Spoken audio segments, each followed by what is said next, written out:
My daughter-in-law said that her parents would not come to the wedding. Better this way, less shame. I went to look for them on my own. When I found them, they told me a secret that sent a chill down my spine.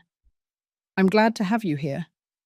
Follow my story to the end and comment from which city you are seeing me so I can see how far my story has traveled.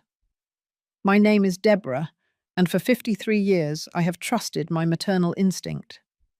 That same instinct that woke me up when my son had a fever as a baby, that alerted me when something was not going well at school, now shouted to me that something was terribly wrong with Jessica, the woman who would marry my Michael in 3 weeks. It all started on a Tuesday afternoon when I was helping to organize the last details of the wedding. Jessica and I were sitting in my kitchen, surrounded by guest lists, flower samples, and thank you cards. The October sun streamed through the window, creating an atmosphere that should have been perfect for planning the most important day of my son's life. "Deborah, there is something I need to tell you," said Jessica, playing nervously with her engagement ring. Her voice had that tone I had already learned to recognize, that false sweetness she used when she wanted to get her way. "What's wrong, dear?" I asked her, although something in my stomach was already tightening. "My parents won't be able to come to the wedding." Her eyes did not meet mine when she said it. Instead, she focused on folding and unfolding a napkin she had in her hands. I was silent for a moment, processing what I had just heard. During the 8 months I had known Jessica, every time I asked her about her family, she changed the subject or gave vague answers. She said that her parents were complicated or that they had irreconcilable differences with her. "Are they sick?" I asked, trying to keep my voice neutral. "No, that's not it." Jessica sighed dramatically, as if she were the victim of a great injustice. "They simply decided that they did not want to be part of my life. They told me that they did not care about my wedding." Something about the way she said it bothered me deeply. It was not sadness I heard in her voice. It was almost relief, as if she was happy they were not coming. "Jessica, that seems very strange to me. What parents would not want to be at their daughter's wedding?" She tensed visibly. "Parents like mine. Believe me, Deborah, it's better this way. Less drama, less complications. Michael and I can enjoy our special day without worrying about them." The way she pronounced "our special day" sounded rehearsed to me, as if she had practiced that answer. I got up to serve more coffee. I needed a moment to process what I was feeling. "Does Michael know this?" I asked as I filled our cups. "Of course he does. He fully understands my decision." But when I returned to the table, I noticed something in her eyes. A fleeting expression that I could not fully identify, but that was definitely not that of a sad bride whose parents would not be at her wedding. That night, when Michael came to dinner as he always did on Tuesdays, I decided to address the issue with him. My son looked tired after a long day at his dental office, but as always, he greeted me with that warm hug that had been our tradition since he was little. "Michael, Jessica told me about her parents today," I said, while serving his favorite dish, spinach lasagna. He became rigid immediately. "What did she tell you?" "That they are not coming to the wedding." "That's strange, son. Have you met them?" Michael avoided my gaze, focusing on cutting his lasagna with more precision than necessary. "Mom, it's complicated. Jessica has a difficult relationship with them. But have you met them? Have you spoken to them, at least on the phone?" "No, and I don't want to pressure Jessica about that. She asked me to respect her decision, and that's what I'm going to do." The way he said it worried me even more. My son had always been curious. He asked questions. He wanted to meet the families of his previous girlfriends. It was strange that he would simply agree not to meet the parents of the woman he was going to marry. "Michael, doesn't it seem strange to you that in 8 months you have never spoken to them? You don't even know what their names are. Yes, I know what their names are, he answered defensively. Their names are Robert and Patricia Collins. And where do they live? A very long pause. Somewhere in Minnesota, I think. He thought. My son didn't even know in what state the parents of his future wife were living. That was not normal. Son, don't you think you should meet them before you marry their daughter? Michael left his fork on the plate and looked at me with an expression I had never seen before. It was as if he were repeating words that someone else had put in his mouth. Mum, not all families are like ours. Some people have painful stories that they prefer to leave in the past. Jessica asked me not to ask questions about her parents, and I respect that. There was that phrase again, Jessica asked me. During the last few months, I had noticed that Michael used that expression a lot. Jessica asked me not to go out so much with my friends. Jessica asked me not to work so late. Jessica asked me not to come to your house so much. That night, after Michael left, I stayed awake until very late, tossing and turning in bed. There was something deeply wrong with this whole situation. As a mother, I had learned to trust those signals my intuition sent me, and at that moment, all those signals were telling me that there was something Jessica didn't want us to know.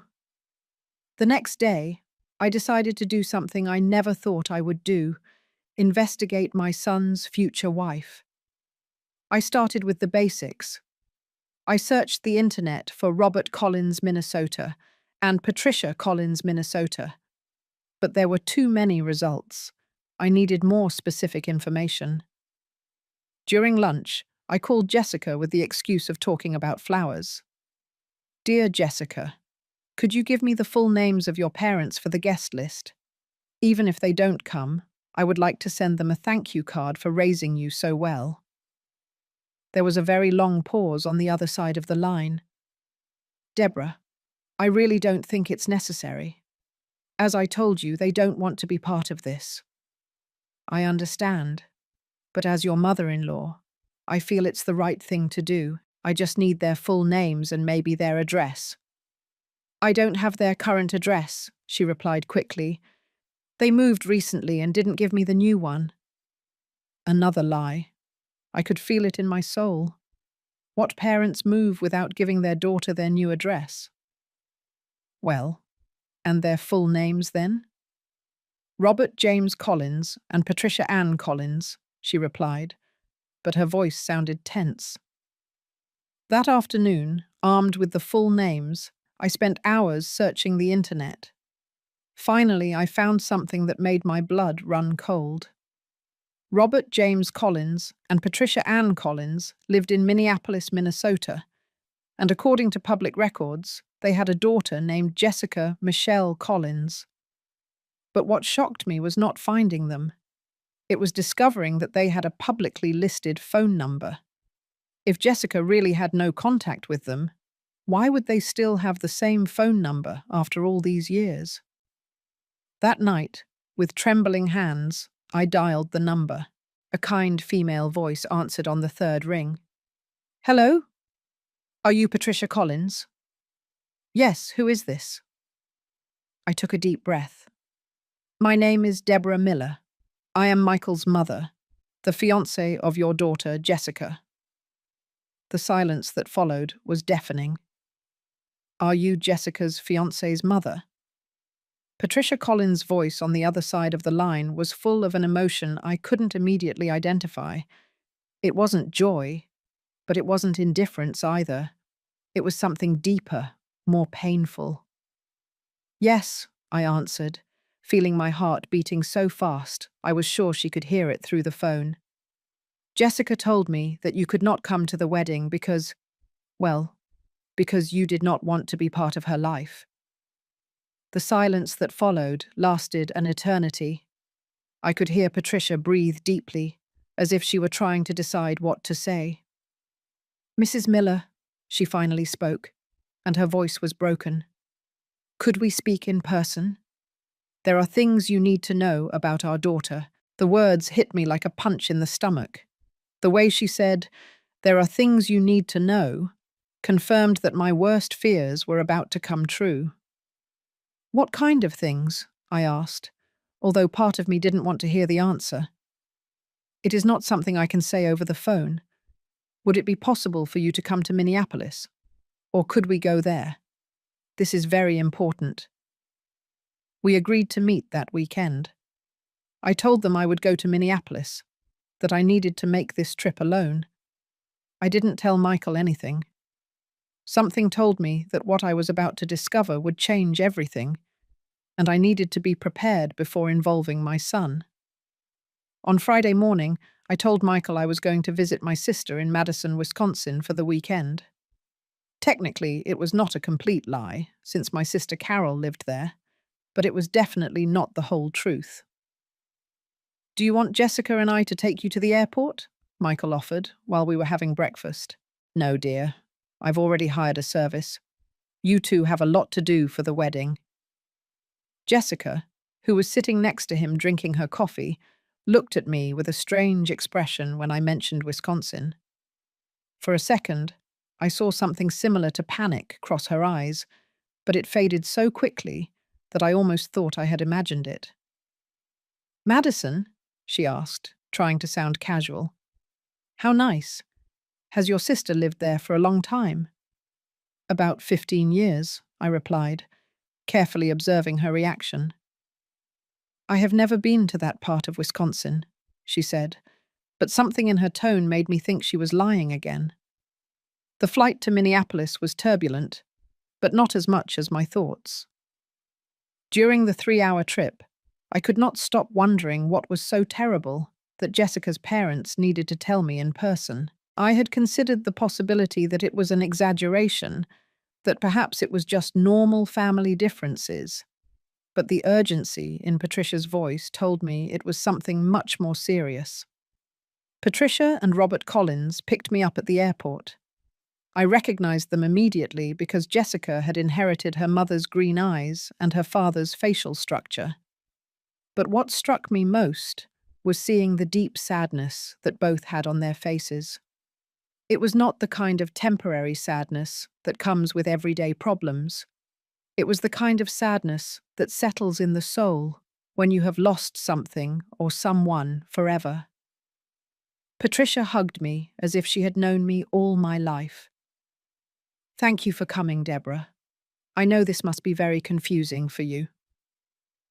Robert took my suitcase without saying much, but I could see in his eyes the same sadness his wife was carrying. On the way to their home, we talked about trivial things: the weather, the flight, the city, but I could feel the tension in the air, as if we were all postponing a conversation that no one wanted to have, but that was absolutely necessary. Their house was modest but warm, full of family photographs.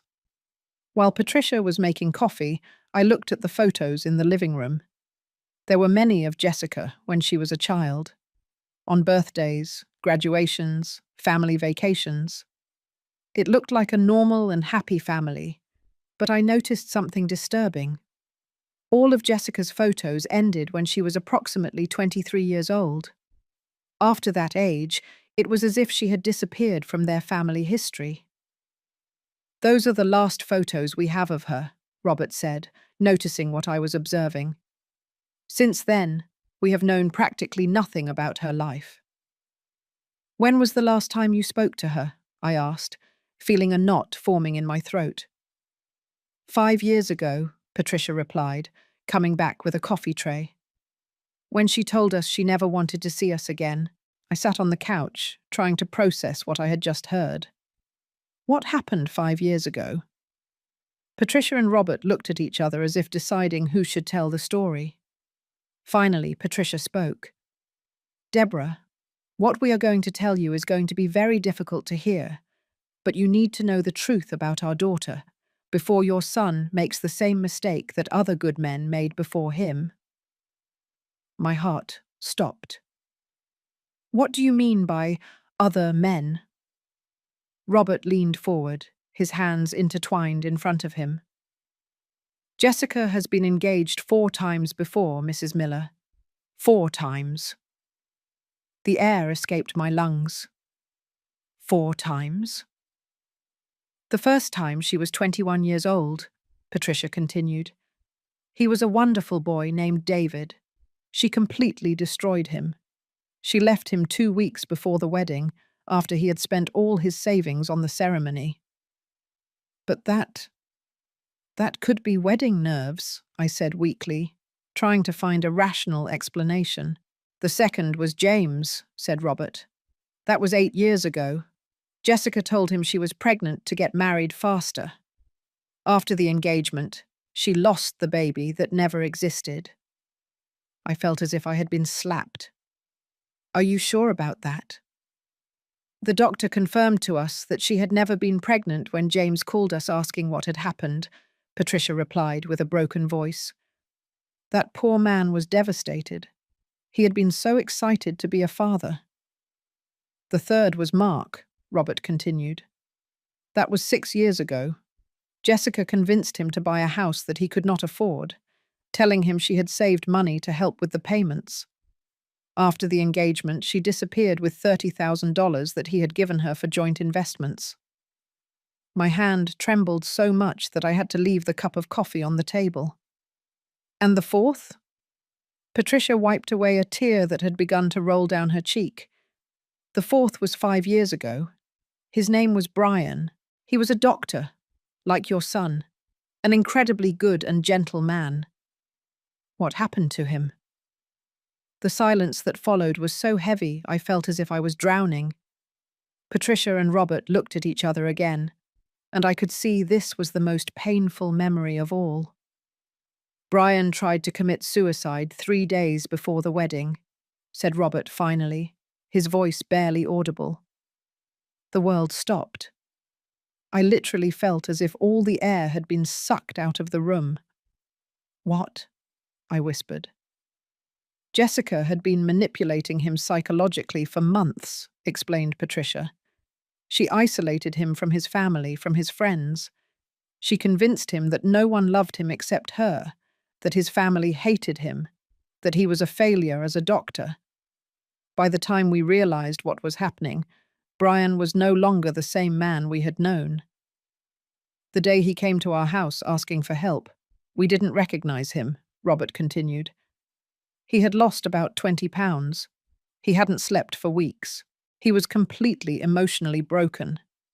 He told us that Jessica had told him that if he did not marry her, she would kill herself. But she had also told him that if he married her, he would ruin his life forever. It was a perfect emotional blackmail, added Patricia. No matter what he decided, it would be his fault. What did you do? I asked, although I feared the answer. We called Jessica and told her we knew what she was doing. We told her that if she did not leave Brian alone, we would tell the police and his medical board, said Robert. That was the last time we spoke to our daughter. And Brian? He survived, thank God, answered Patricia. He's okay now. He married a wonderful woman last year and they have a baby, but it took years to help him heal from what Jessica did to him. I sat in silence, processing everything I had just heard. Everything I thought I knew about Jessica, about my future daughter-in-law, had been a lie. My son was about to marry a woman who had destroyed the lives of 4 men before him. Why didn't you contact us before? I finally asked. Because we didn't know you existed, answered Patricia. Jessica never told us she was dating someone, much less that she was getting married. We found out because my sister saw the engagement announcement in your local newspaper. She recognized Jessica's name and called us. We have been trying to find a way to contact you without looking crazy or vengeful, added Robert. We know how all this must sound. But when you called us, said Patricia, we knew that God had given us an opportunity to prevent another good man from suffering what the others did. I got up from the sofa, feeling as if my legs were collapsing. I need to think about all this. Of course, said Patricia, getting up as well. But Mrs. Miller, there is something else you need to know. My heart sank even more. What else? Brian was not the only one who tried to hurt himself. David, the first, also had suicidal thoughts after Jessica left him. And Mark lost his house and declared bankruptcy. You are saying that my son could... I couldn't finish the question. We are saying that your son is in danger, answered Robert firmly.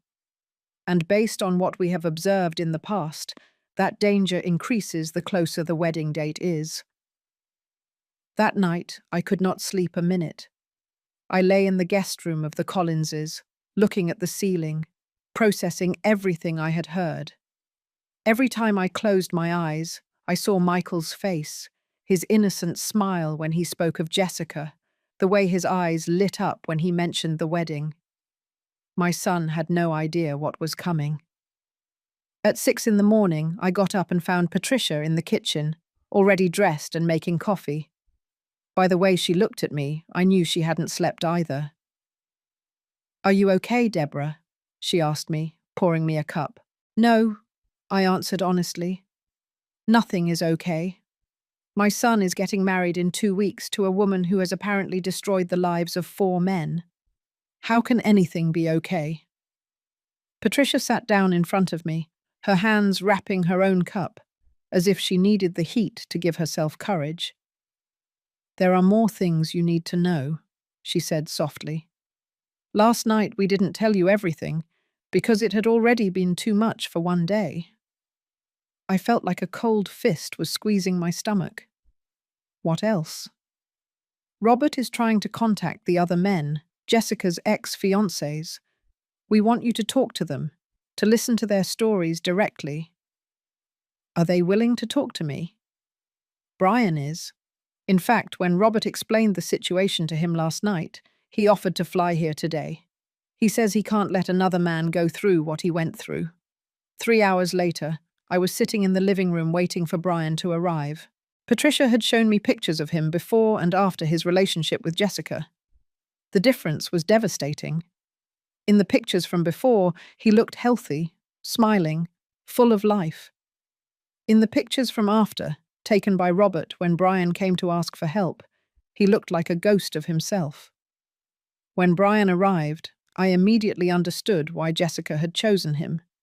He was handsome, successful, and had that kindness in his eyes that my Michael also had.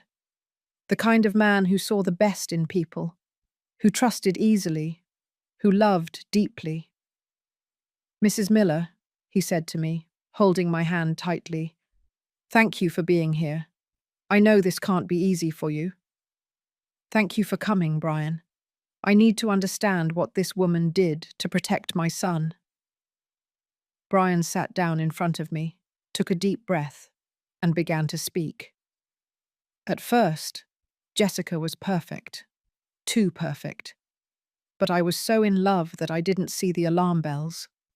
She was sweet, attentive, seemed to understand me better than anyone. She made me feel like the most special man in the world. When did things start to change? Gradually.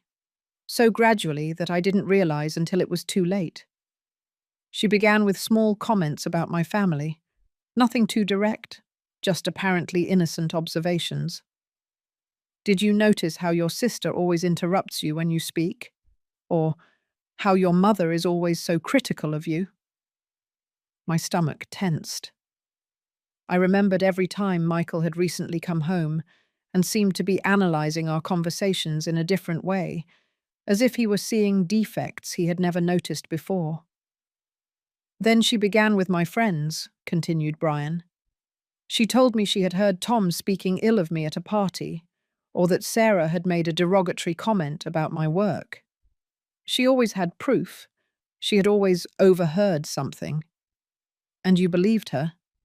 Completely. Because she mixed lies with half-truths. Tom did make some comments about my work schedule, but Jessica had distorted them to make them sound malicious. Sarah did joke about my obsession with work, but Jessica convinced me she was actually insulting me. Patricia brought me more coffee while Brian continued his story. I could see the pain in his eyes as he remembered those months. By the time I realized what was happening, I had already lost most of my friends. My family thought I had become distant and arrogant, and Jessica was the only person in my life who understood and supported me. How was she with you when you were alone? Incredible, affectionate, understanding. She made me feel like I was her hero, but she also began to depend more and more emotionally on me. If I arrived late from the hospital, she cried because she thought I didn't love her anymore. If I didn't answer the phone immediately, she had panic attacks, thinking something had happened to me. That sounds intense.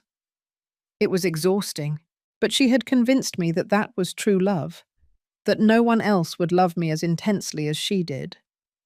She said her ex-boyfriends had not known how to appreciate her love, that they had hurt her so much that now she was afraid to trust again. Brian stopped for a moment, running his hands through his hair. The most twisted part is that she made me feel privileged for being the only one she trusted, as if it were my responsibility to heal all the wounds that others had caused her. When did you realize that something was wrong? 3 months before the wedding. My sister confronted me after I cancelled another family dinner. She told me she didn't recognize me, that I had changed completely. That night, instead of defending Jessica as I always did, I began to wonder if she was right. What did you do? I began to observe more carefully and realized that every time Jessica told me about something bad someone had said about me, there were never witnesses. She had always been alone when she heard it. When I began to verify her stories with the people involved, I discovered that most of the things she had told me were direct exaggerations or lies. Robert joined us at that moment, sitting next to his wife. Tell her about the threats, Brian. Brian became visibly tense. When I confronted Jessica about the lies, she first denied everything. Then she admitted something, but she said she had done them because she loved me so much that she couldn't bear to see other people hurting me. And what did you do? I told her that we needed couples therapy, that this was not healthy. That's when the threats began. What kind of threats? First, they were subtle, comments about how depressed she would feel if I left her, about how she couldn't live without me. Then they became more direct. She said that if I left her and acted like everyone else, she wouldn't have a reason to live. I felt a chill run through my spine. But the most diabolical thing, continued Brian, was that she also threatened me indirectly. She said things like, "If you leave me, I'll tell everyone the truth about you," although she never specified what truth that was, or "No one else will love you after what you've done," although I hadn't done anything wrong. It was pure emotional blackmail, Patricia added. But it worked because Brian is a good man who didn't want to hurt anyone. Exactly. I was trapped.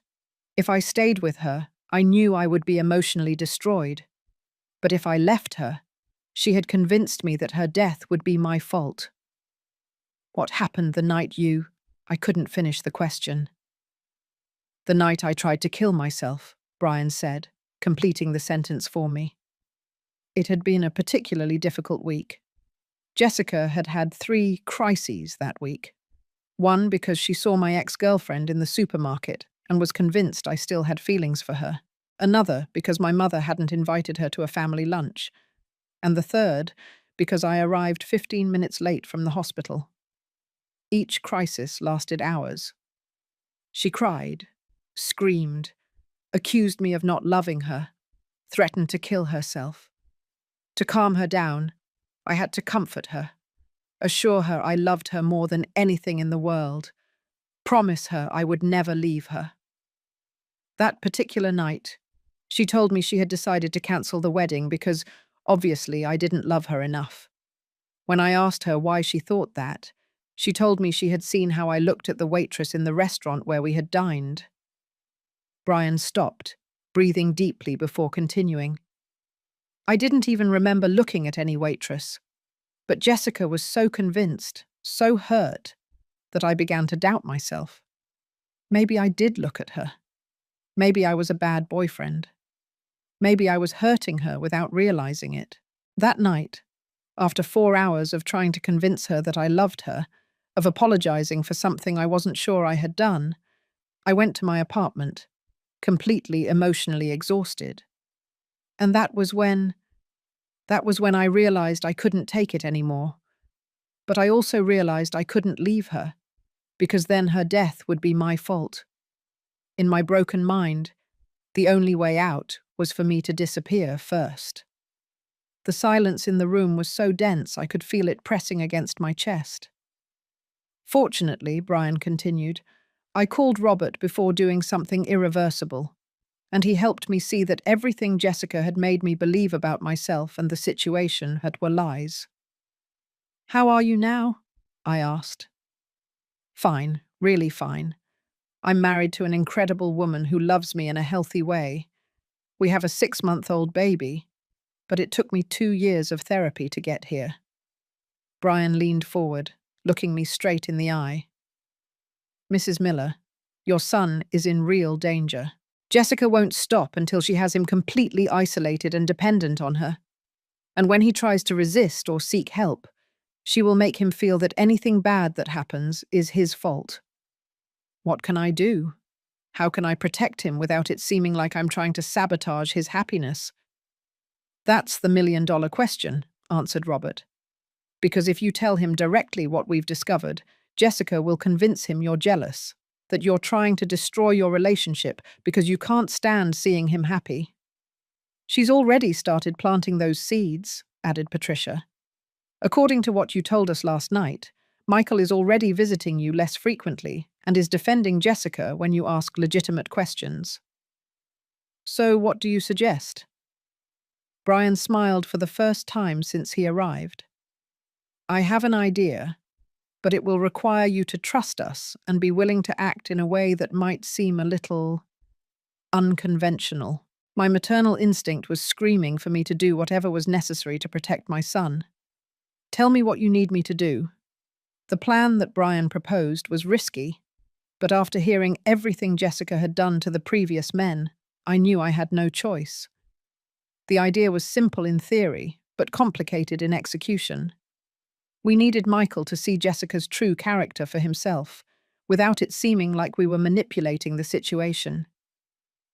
The problem, Brian explained while we were having coffee in the Collins kitchen that morning, is that Jessica is extremely intelligent. She knows how to behave when there are witnesses. With me, she was a public angel and a private demon. So how can we expose her? I asked. By creating situations where she feels her control is being threatened. When Jessica feels cornered, her mask falls off. But it has to be something natural, something that doesn't make her suspect it's a trap. Robert joined the conversation, bringing a folder full of documents. We've been thinking about this all night, he said, sitting next to us, and we believe we have a strategy that could work. For the next 3 hours, we planned every detail. It was a plan that required perfect timing and a convincing performance on my part. But more than that, it required me to be willing to see my son potentially hurt in the short term to save him from something much worse in the long term. The return flight home was agonizing, not only because I knew what was waiting for me, but because every mile that brought me closer to home reminded me that I would have to act as if nothing had happened. I would have to smile at Jessica, talk about flowers and invitations, pretend I was excited about the wedding, all while knowing the horrible truth about who she really was. Michael picked me up at the airport that night, and the moment I saw him, my heart broke a little more. He looked tired, thinner than I remembered, and there was something in his eyes I hadn't noticed before. A subtle sadness, as if something inside him was slowly being extinguished. "Hello, Mum," he said, hugging me. "How was your visit with Aunt Carol?" "Fine, son. She sends her regards. The lie burned my throat, but I needed time to process everything before implementing our plan. On the way home, Michael told me about the wedding preparations they had made during the weekend, but I noticed something strange about the way he spoke. It sounded as if he were reciting a list of completed tasks instead of emotionally sharing about his upcoming wedding. Jessica and I chose the final menu for the reception, he told me, but his voice was flat, emotionless. What did you choose? What she wanted, a pause. I mean, what we decided together. Jessica has very good taste for these things. There was that automatic correction again, as if he had learned to censor his own thoughts. And what did you want? Michael looked at me quickly, as if the question had surprised him. Me? No, it doesn't matter what I wanted. The important thing is that Jessica is happy with the decisions. My heart sank. My son, who had always been decisive and had strong opinions about everything, now spoke as if his own preferences were irrelevant. That night, after Michael left for his apartment, I sat in my kitchen with a cup of tea, trying to process everything I had learned. I took out my phone and checked the messages. There were 3 from Jessica. The first said, "Hello, Deborah. I hope you had a wonderful trip. Can we have lunch tomorrow? I have some exciting ideas for the wedding." The second, "Michael told me you were back. I'm so excited to see you." The third, sent only an hour earlier, "Is everything okay? Michael says you seemed a little distant at the airport." Even through the text messages, I could feel the way Jessica was monitoring the situation, analyzing each change in the behavior of the people around her. Brian was right. She was extremely intelligent and manipulative. I told her I had been tired from the trip, but that I would love to have lunch with her the next day. Lunch was one of the most difficult experiences of my life. Sitting in front of Jessica in our favorite restaurant, seeing her smile and speak cheerfully about centerpieces and music for the wedding, knowing everything she had done to other men, it was like having lunch with a wolf in sheep's clothing. "Deborah, you have to tell me all about your sister," said Jessica, cutting her salad with precise movements. "Michael told me she lives in a very beautiful part of Wisconsin." "Yes, Madison is beautiful," I responded, observing her face carefully for any reaction to the city's name. "I've never been to that area," she said, and it would have sounded casual to anyone who didn't know her parents lived only an hour from there. "How long has she lived there?" "About 15 years. "How interesting. And what does she do?" It was strange how Jessica could make a casual conversation feel like an interrogation. Each question seemed designed to obtain specific information, although I wasn't sure what she would use it for. "She works in an elementary school," I replied. "She's a third-grade teacher." "How noble. I've always admired people who work with children." She smiled, but the smile didn't reach her eyes. "It must be difficult, right? Being away from family." "Sometimes. But I understand that people need to live their own lives, make their own decisions." Jessica tensed, almost imperceptibly. "Of course, although I believe family should be the most important thing. Don't you think? Michael and I have talked a lot about the importance of putting the nuclear family first." "Nuclear family?" "Well, once we get married, we will be Michael's primary family. Everything else, although important, will be secondary." The way she said it, with that sweet but firm smile, chilled my blood. She was basically telling me I was going to be relegated to a secondary role in my son's life. "I understand," I said calmly. "I suppose that means you will be spending less time with both families after the wedding." "Well, not with both families," Jessica replied. "As I already told you, my parents and I don't have a relationship. But I do think it's important that Michael and I establish our own traditions, our own space." "And what does Michael think about that?" "He's completely on board. In fact, it was his idea. He says he's ready to be independent, to be a married man instead of a mama's boy. The words hurt like a slap, not because they were cruel, but because I knew they were lies wrapped in half-truths. Yes, Michael needed to be independent, but the way Jessica was saying it sounded like she had planted those ideas in his head. I'm very glad Michael feels ready for that step, I said, keeping my voice neutral. Oh yes, it's been incredible to see how he has matured since we started dating. Before, he was very dependent on the opinions of others, especially family. Now he's much more sure of himself, more decisive. Another lie. My son had always been sure of himself and decisive. If anything, I had noticed lately that he seemed less sure, more anxious for approval. That's wonderful, I said. Although I hope that independence doesn't mean we won't see you much after the wedding. Jessica put down her fork and looked at me directly. For a second, her mask slipped slightly, and I could see something cold and uncompromising in her eyes. Of course you'll see us, she said, but her tone had subtly changed. But like any healthy married couple, our marriage will have to be our main priority. I'm sure you understand that. Absolutely, I replied. And are you talking about having children soon? The question seemed to catch her off guard.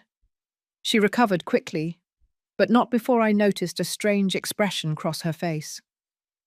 Eventually. But we want to enjoy our first few years of marriage just being the two of us. We have many plans, many trips we want to take. Trips? Michael has always wanted to travel more. Me too. We're thinking about taking a sabbatical year after the honeymoon to travel through Europe. My heart stopped. Michael had never mentioned a sabbatical, and with his dental practice, taking a whole year off would be practically impossible financially. A whole year? Well, that will depend on the circumstances. Michael is considering selling his share of the dental practice to his partner. He says he's tired of being tied to one place, that he wants more freedom. This was completely new to me. Michael loved his work. He loved the practice he had built with so much effort. The idea that he would want to sell it made no sense. When did he decide that? He's been thinking about it for months. I've been supporting him, helping him see that there's more to life than work. It was the exact same pattern Brian had described. Jessica was convincing Michael to abandon the things he loved, the things that gave him stability and identity, under the guise of helping him find freedom. That's unexpected, I said.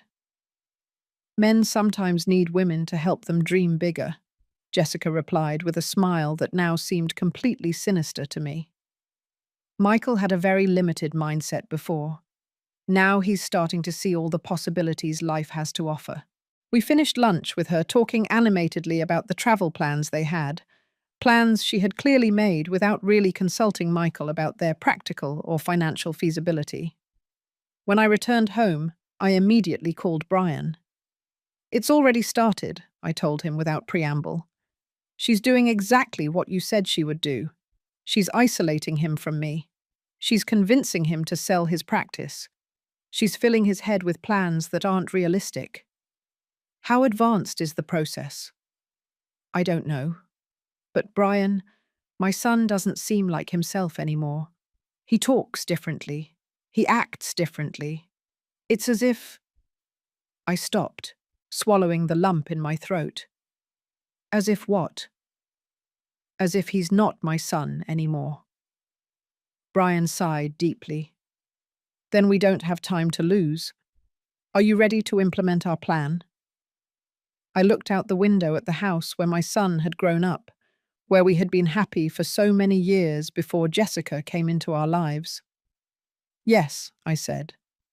I'm ready. The plan we had developed with Brian required perfect timing and careful coordination. The idea was to create a situation where Jessica would feel threatened enough to show her true character, but in an environment where Michael could see it, without it looking like we had orchestrated the whole scenario. Brian had flown back to Minneapolis, but not before giving me his direct number and assuring me he would be available 24 hours a day for the next week. Patricia and Robert were also on standby, ready to provide any support we needed. On Wednesday morning, 1 week before the wedding, I put the plan into action. I called Michael early before he went to work. "Son, I need to talk to you about something important. Can you come for lunch today? And bring Jessica, please." "Is everything okay, Mum? You sound worried."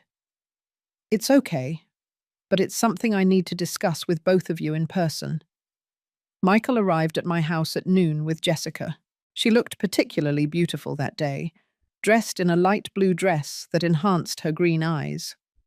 But I already knew how to see past that perfect facade. I could see the tension in her shoulders, the way her eyes constantly scanned my face for clues about what I was going to say. "Deborah," she greeted me with her usual smile. "Michael told me you wanted to talk to us about something important." "Yes, please. Sit down." I led them to the living room, where I had prepared coffee and some snacks. "There's something I need to tell you." Michael sat on the sofa, but I noticed Jessica chose a chair where she could see both Michael and me clearly, always positioning herself strategically. "What is it, Mum?" I took a deep breath, remembering exactly what we had rehearsed. The key was to present the information in a way that sounded like I had just discovered it by chance. When I was in Wisconsin last weekend, my sister Carol told me something that has me very worried. Jessica tensed, almost imperceptibly. "What did she tell you?" "It turns out her neighbor is a social worker, and they've been talking about different cases she has handled over the years. Carol mentioned you two were getting married, and her neighbor asked for the bride's last name." Michael frowned. Why would a stranger care about Jessica's last name? That's exactly what I wondered. But it turns out that when Carol said Collins, this woman got very serious. She asked if by any chance the bride was from Minneapolis. The color drained completely from Jessica's face. Her hands, which had been resting calmly in her lap, were now clenched into fists.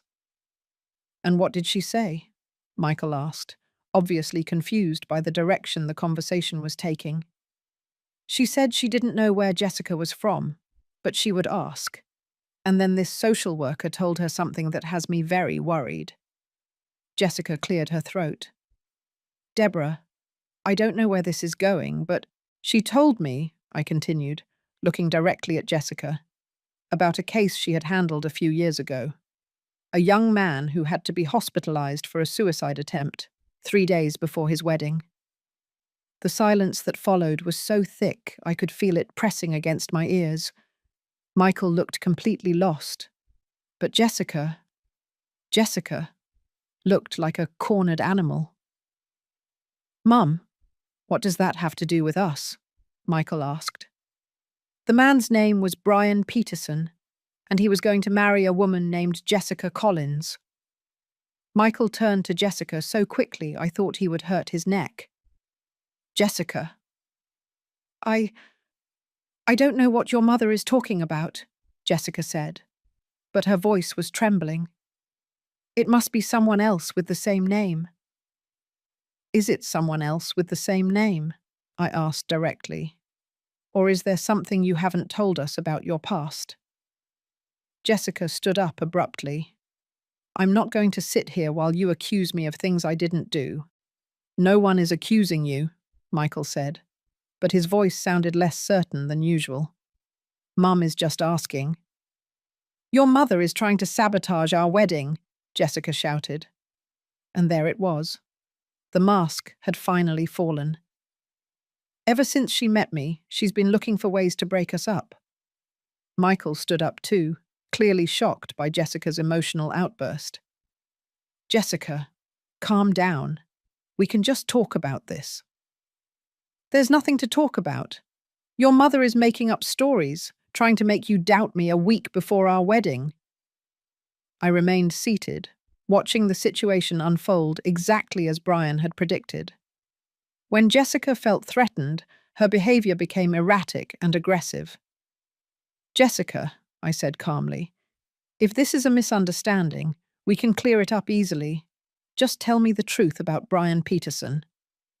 "I don't know any Brian Peterson," she screamed, but her eyes told me something completely different. Michael approached her, trying to put his hands on her shoulders to calm her, but she recoiled sharply. "Don't touch me. This is exactly what she wanted to happen." "What did she want to happen?" Michael asked, genuinely confused. "For me to react like this, to look like the crazy one. Your mother has been planning this." The paranoia in her voice was evident now, and I could see in Michael's eyes that he was starting to notice things he hadn't seen before. "Jessica, no one is trying to make you look crazy," Michael said softly. "Just sit down and let's talk about this." "No, I've heard enough." She headed for the door, but stopped and turned back to me. What I saw in her eyes in that moment chilled my blood. It was pure malice, without any trace of the sweetness she usually showed. "You think you've won, don't you?" she said, her voice low and threatening. "You think you can destroy what Michael and I have?" "Jessica, I'm not trying to destroy anything," I responded honestly. "I'm just trying to understand." "Liar!" The scream was so violent that Michael instinctively took a step back. "You've been jealous of me since day one. You can't stand that your son loves me more than he loves you." Michael looked completely shell-shocked. "Jessica, please lower your voice. The neighbors will—" "I don't give a damn about the neighbors," she yelled. "And I don't give a damn about you either if you're going to let your mother treat me like this." There it was, the words that would reveal everything. Michael stood completely still, processing what he had just heard. "What did you just say?" Michael asked, his voice barely audible. Jessica immediately realized what she had said. She tried to backtrack, but it was too late. "No, I didn't mean that. I'm upset. I'm not thinking clearly." "You said you didn't give a damn if you lost me over this," Michael said, his voice growing stronger. "Is that how you really feel?" "Michael, my love, of course I care about you. More than anything in the world. I'm just so stressed out by all of this." "No," Michael said, shaking his head. "No, this isn't stress. This is something else." Jessica moved toward him, trying to take his hands, but he pulled them away. "Michael, please, your mother is trying to manipulate you." "You know what?" Michael said, his voice becoming clearer with each word. "I think I need to know the truth about Brian Peterson." The panic in Jessica's eyes was now completely visible. "Michael, there's nothing to know. Your mother is making it up." "Then you won't have a problem with me looking into it myself." "You can't do that." The desperation in her voice confirmed everything we needed to know. Michael turned to me. "Mum, do you have the number for Aunt Carol's social worker friend?" "Yes," I replied, taking out my phone. "In fact, she gave me Brian Peterson's number directly. She said he would be willing to talk to you if you wanted." Jessica lunged for my phone, trying to snatch it from my hands. "You can't do this. You have no right." Michael grabbed her by the arm, stopping her. "Jessica, what is going on? Why are you acting like this?" She turned to him, and for a moment I saw something in her eyes that deeply frightened me. It was a rage so intense, so pure, that I feared for my son's physical safety. "Because your mother is a manipulative witch who can't stand the idea of you ever having a family of your own," Jessica seethed. "And you're too stupid to realize it." Michael dropped her arm as if he'd been burned. I had never in my life seen my son so shocked. "Did you just call me stupid?" Jessica realized she had crossed a line she couldn't come back from. She tried desperately to retreat. "Michael, my love, I didn't—" "Get out of my house," Michael said, his voice quiet but firm. "What?" Get out of my mother's house. Now. Michael, please. We can talk about this. No, we can't. I need to think. I need space. I need time to understand what the hell just happened here. Jessica looked at me one last time, and the expression on her face was one of pure hatred. This isn't over, she said in a low voice, just quiet enough for Michael not to hear clearly. Yes, I replied just as quietly. I think it is. Jessica stormed out of my house, slamming the door so hard the window frames rattled. Michael collapsed onto the sofa, his head in his hands. Mum, he said without looking up, I think I need that phone number. Michael spoke with Brian that same afternoon. The conversation lasted 2.5 hours, and when it was over, my son was no longer the same man who had been living under Jessica's spell for the last 8 months. Mum, he said to me when he hung up the phone, his voice broken. How did I not see it? How could I have been so blind? He was sitting on my sofa, the same position he'd been in for the whole call, but now he looked as if he had aged years in a matter of hours. Son, don't blame yourself. Brian explained to me how psychological manipulation works. It's gradual, subtle. The people who do it are experts at making their victims feel guilty for doubting. But the signs were there, weren't they? Everything Brian told me about the isolation, about making me doubt my own perceptions, Jessica has been doing exactly that. I sat next to him, taking his hand in mine. What are you going to do? Michael sighed deeply, looking toward the window where the October sun was beginning to set. I'm going to cancel the wedding. The words came out of his mouth with a determination I hadn't heard in months. My son was back. Are you sure? Completely. Brian helped me understand things I had been feeling but couldn't explain. The way I felt anxious every time I had to make a decision, like I was walking through a minefield. The way I had started to doubt my own instincts about people, about situations. And what are you going to tell Jessica? The truth, that I know about Brian, about the other men, that I know what she really is. That night, Michael called Jessica and asked her to come to his apartment the next day to talk.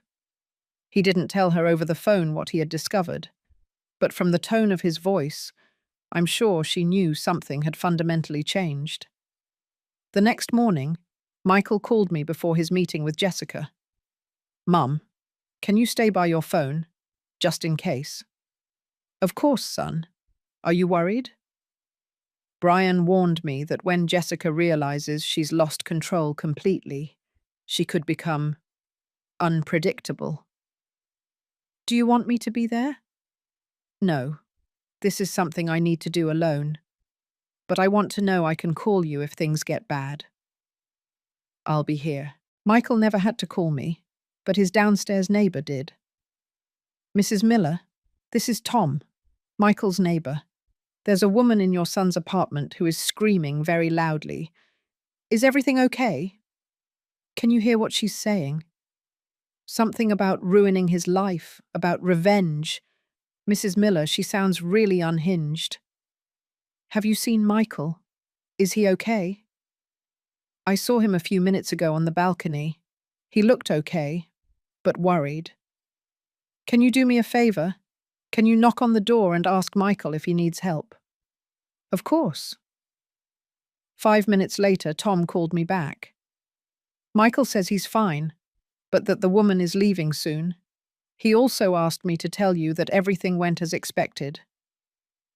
Jessica left Michael's apartment an hour later, but not before threatening to ruin his professional reputation and tell everyone what kind of man he really was. Empty threats from someone who had just lost all her power. Michael came to my house that night. He looked exhausted but free, as if a huge weight had been lifted from his shoulders. How did it go? I asked him. Horrible, but necessary. He sat at the kitchen table where we had shared so many conversations over the years. She denied everything at first, of course, but when I told her I had spoken with Brian directly, when I told her specific details that only she could know, she fell apart. Did she admit what she had done? Not exactly, but her reaction was confession enough. She became vicious. She told me things I never thought I would hear from someone who supposedly loved me. What kind of things? Michael hesitated as if it pained him to remember. She told me I had been the easiest of all her fiancés, that I had been pathetically easy to manipulate because I was desperately needy for female approval. The words hurt me. I can't imagine how Michael felt hearing them. She also said my mother was a bitter old woman who couldn't stand to see her son happy, and that I was too weak to defend her from you. Michael. No, Mum. Let me finish. She said she had wasted 8 months of her life with me, that she could have found someone much better in that time, someone with more money, more status, less family baggage. How did you respond? I thanked her. You thanked her? I said thank you for finally showing me who you really are, and I'm glad I found out before I married you instead of after.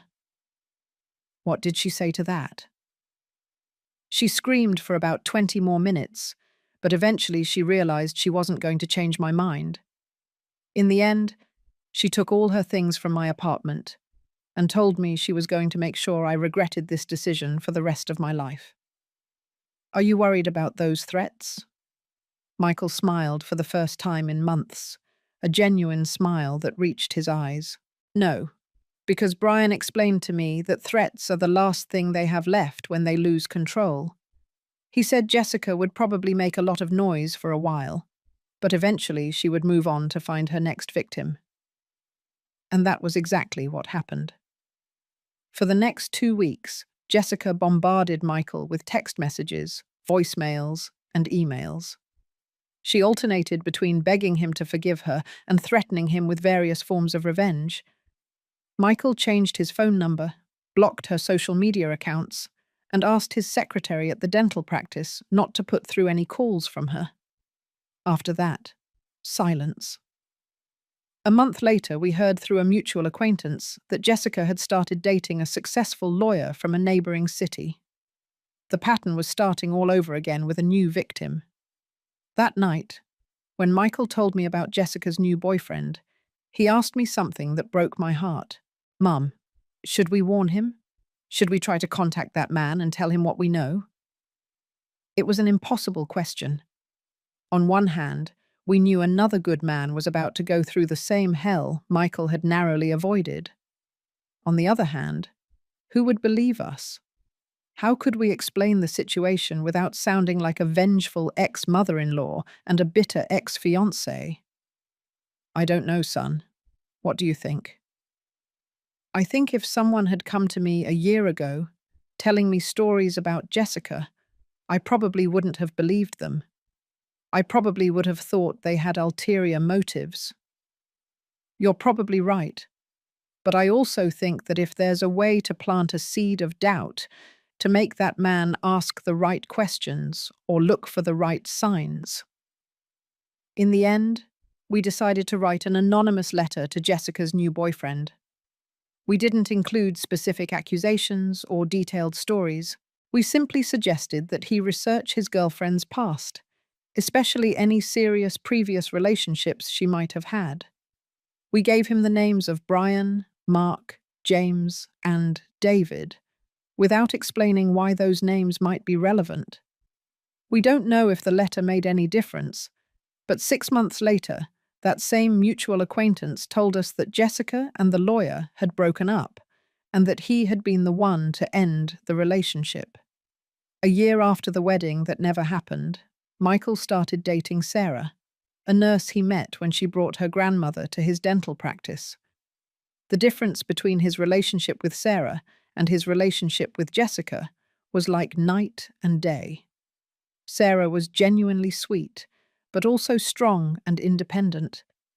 She had her own friends, her own interests, her own life. When she came to my house for dinner, she asked real questions about me. She was interested in the stories I had to tell. She didn't see Michael's family as competition for his attention, but as a group of people she could come to love too. Michael flourished with Sarah in a way he had never flourished with Jessica. He was more relaxed, more himself, more willing to make decisions without asking for permission or constant approval. 2 years after the debacle with Jessica, Michael and Sarah got engaged. When they told me, Michael looked me straight in the eye and said something I will never forget. "Mum, I want you to know that if you ever have doubts about Sarah, if you ever feel that something isn't right, I want you to tell me immediately. I've learned to trust your instinct as much as my own." The wedding of Michael and Sarah was held in my backyard, with 50 people who genuinely loved them both. Sarah's parents were there, smiling and crying tears of joy as they watched their daughter marry a man who obviously adored her.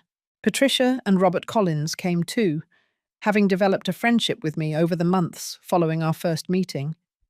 Brian and his wife were also present, and seeing Brian happy and healthy was one of the best parts of the whole experience. During his speech at the reception, Michael spoke about the lessons he had learned about love, about trust, and about the importance of the people who truly care about your well-being. "I've learned," he said, looking directly at me, "that true love never asks you to abandon the people who have loved you your whole life. True love adds to your family. It doesn't replace it." That night, while I was cleaning up after the party, I found a note that Sarah had left in my kitchen. "Deborah," it said, "thank you for raising such a wonderful man, and thank you for protecting him when he needed it most. I hope I can be half as good a mother as you have been. With love and gratitude, Sarah."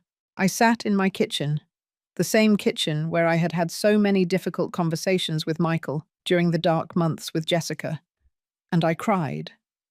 But this time, they were tears of relief, of gratitude, of peace. My son was safe, he was happy, and he finally understood the difference between the love that lifts you up and the love that destroys you. Jessica never contacted us again. According to the last news we had of her, she had moved to another state and had started using a different last name. We hope she has found help, but more than that, we hope she has found no more victims. As for us, we live in peace. Michael and Sarah now have 2 beautiful children, and I am the happiest grandmother in the world. When I look at my grandchildren, I think of all the joys Jessica would have stolen from our lives if she had achieved her goal. Sometimes, mothers have to make difficult decisions to protect their children. Sometimes, those decisions make us look like the villains of the story. But when I see my son happy, when I see my daughter-in-law treat him with the respect and love he deserves, when I see my grandchildren growing up in a home full of genuine love, I know I made the right decision. I trusted my maternal instinct, and that instinct saved my son from a fate that could have been devastating. And in the end, that's the only thing that matters.